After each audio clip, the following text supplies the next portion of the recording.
Hello student, हम लोग class 10th के मैथमेटिक्स में आज तीसरा चैप्टर पढ़ेंगे। दो चर वाले रैखिक समीकरण। सबसे पहले हम लोग जान लेते हैं चर राशि क्या होती हैं। राशियां जिनके मान सदैव निश्चित नहीं होते, राशियां जिनके मान सदैव निश्चित नहीं होते उनके मान परिस्थितियों पर निर्भर करते हैं। जैसे उदाहरण के लिए x, y, z, a, u dot सभी चर राशियां हैं।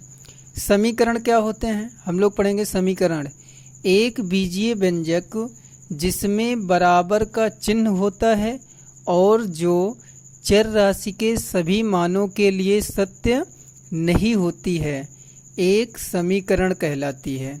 एक समीकरण कहलाती है। जैसे हम लोग उदाहरण के तौर पर देखते हैं 2x + 5 = 8 एक रैखिक समीकरण है। रैखिक समीकरण क्यों है? क्योंकि x की घात कितना है? 1 है। ठीक है ना। यह x के सभी मानों के लिए सत्य नहीं है।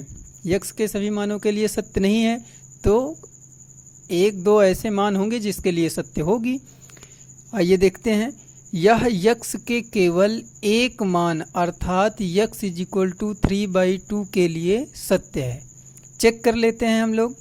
x = 3/2 पुट कर देते हैं, रख देते हैं। ठीक है ना।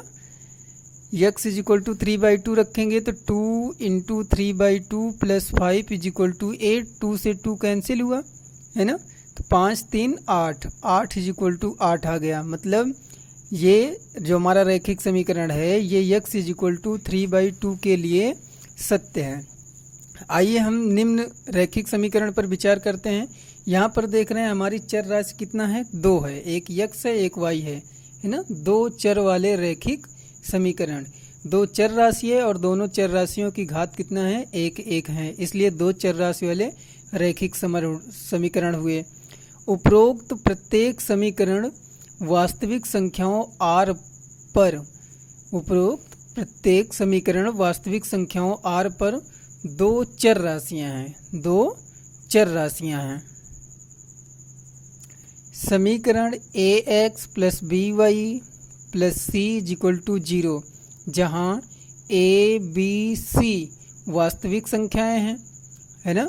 a does not equal to 0, b does not equal to 0। ठीक है ना।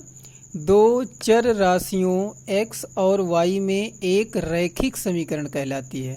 ठीक है ना। समीकरण ये जो हमारा है ax + by + c दो चर राशियों x और y में रैखिक समीकरण कहलाती है, जहां स्मॉल a x का गुणांक, स्मॉल b y का गुणांक और c अचर पद है। c कैसा है? अचर पद है। आइए अब हम लोग हल देखते हैं किस प्रकार से इनको हल किया जा सकता है।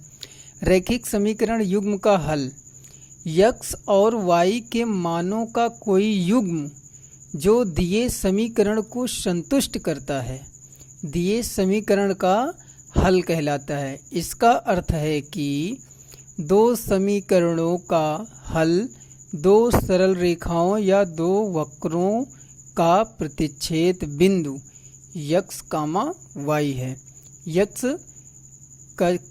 x और y के मान जो होंगे वही हमारा प्रतिच्छेद बिंदु होगा, जो दो सरल रेखाओं का या दो वक्रों का वही क्या होगा?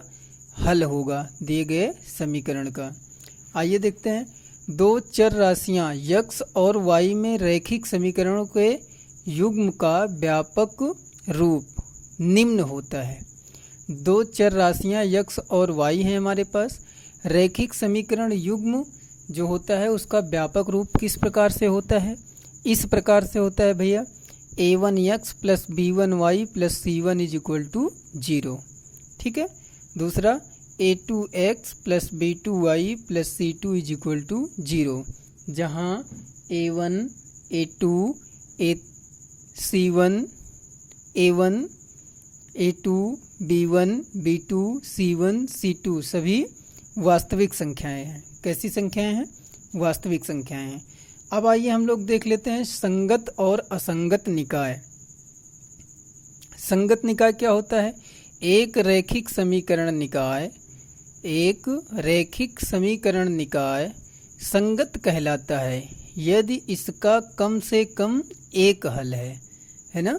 रैखिक समीकरण निकाय संगत कहलाएगा यदि इसका कम से कम एक हल है। असंगत निकाय, एक रैखिक समीकरण निकाय असंगत कहलाता है यदि इसका कोई हल नहीं है। अगर कोई हल नहीं होगा तो असंगत कहलाएगा, है ना। अगर एक ही हल होगा तो संगत निकाय कहलाता है। आइए हम लोग अब देखते हैं रैखिक समीकरण युग्म को आलेखीय विधि द्वारा हल करना। आलेखीय विधि द्वारा मतलब चित्र बना करके हम लोग हल करेंगे। माना दिया समीकरण निकाय निम्न है। हम लोग मान लेते हैं कि a1x b1y plus c1 is equal to 0, ठीक। a2x plus b2y plus c2 is equal to 0। हमारे पास दो रैखिक समीकरण हैं, ठीक है ना। तो इनके कितने प्रकार से हल हो सकते हैं ये हम लोग चर्चा कर लेते हैं, देख लेते हैं। दो चर राशियों में रैखिक समीकरण युग्म दो सरल रेखाओं से प्रदर्शित होगा, है ना। दो चर राशि में रैखिक समीकरण युग्म दो सरल रेखाओं से प्रदर्शित होगा। दोनों एक साथ ली जाती हैं और दोनों रेखाएं एक ही साथ ली जाती हैं। तब क्या होता है, निम्न तीन संभावनाएं हो सकती हैं। पहली संभावना क्या हो सकती है, आइए हम लोग देख लेते हैं। नंबर 1, दो रेखाएं केवल एक बिंदु पर प्रतिच्छेद करती हैं। यदि हमारे पास जो ये दोनों रेखाएं हैं केवल एक ही बिंदु पर प्रतिच्छेद करती हैं, ठीक है ना। तो हम लोग मान लेते हैं, माना प्रतिच्छेद बिंदु के निर्देशांक a, b हैं। जहां दोनों प्रतिच्छेद कर रही हैं एक दूसरे को a, b है, तब x is equal to a और y is equal to b दिए समीकरण निकाय का एक अद्वितीय हल है। यहाँ हम लोग देख लेते हैं, ये हमारा x अक्ष, x डैश y डैश हमारा एक लाइन है, एक सरल रेखा है। a1x plus b1y plus c1 is equal to 0। दूसरी है a2x plus b2y plus c2 is equal to 0, है ना। तो ये दोनों एक दूसरे को कहाँ प्रतिच्छेद कर रही हैं, a, b पर, है ना। तो x is equal to a, y is equal to b इस दिए गए समीकरण का हल है, ठीक है। आइए देखते हैं नंबर 2, दो रेखाएं एक दूसरे के समांतर हैं। यदि दोनों रेखाएं एक दूसरे के समांतर हैं तब क्या होगा, तब दिए गए समीकरण निकाय का कोई उभयनिष्ठ हल नहीं है, तब उसका कोई भी उभयनिष्ठ हल नहीं होगा। अतः इस दशा में दिया निकाय असंगत है। इस दशा में जो हमारा निकाय दिया रहेगा वो कैसा होगा, असंगत होगा। देख लेते हैं, x डैश y डैश, है ना। दो सरल रेखाएं हैं और दोनों कैसी हैं, समांतर हैं। a1x plus b1y plus c1 is equal to 0, a2x plus b2y plus c2 is equal to 0, ठीक है ना। दोनों कैसी हैं, समांतर हैं। ये दोनों रेखाएं एक दूसरे को कहीं भी प्रतिच्छेदित नहीं कर रही हैं। और हम लोग जानते हैं जब तक दोनों रेखाएं या दो वक्र एक दूसरे को प्रतिच्छेद नहीं करते हैं तब तक समीकरण निकाय का कोई भी हल नहीं होता है, ठीक है ना। तो यहाँ एक दूसरे के समांतर हैं, दोनों रेखाएं एक दूसरे को प्रतिच्छेद नहीं कर रही हैं, इसलिए इस समीकरण निकाय का कोई भी हल नहीं होगा। अगला देखते हैं, नंबर 3 पॉइंट कह रहा है एक रेखा दूसरी पर अध्यारोपित हो, है ना। एक रेखा दूसरे के ऊपर ही रखी हुई हो, अर्थात दोनों रेखाएं संपाती हैं, ठीक है ना। अध्यारोपित का मतलब संपाती, संपाती का मतलब दोनों रेखाएं एक दूसरे के ऊपर ही हैं।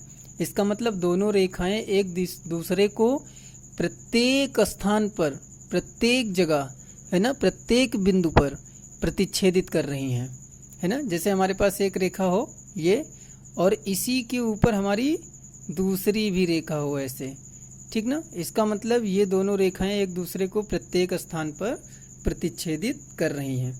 तब दिए समीकरण निकाय के अपरिमित रूप से अनेक हल हैं, है ना।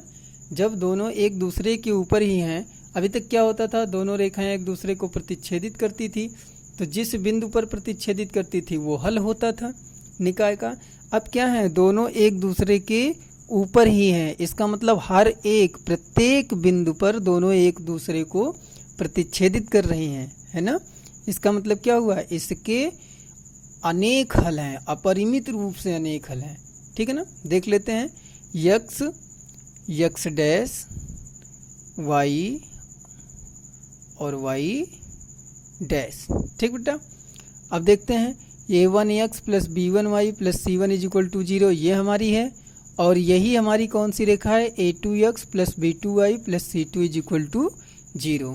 ठीक, दोनों रेखाएं एक दूसरे के ऊपर हैं, अध्यारोपित हैं या संपाती हैं, तो इसके अपरिमित रूप से अनेक हल होंगे। ठीक है बेटा, बहुत बहुत धन्यवाद बच्चों।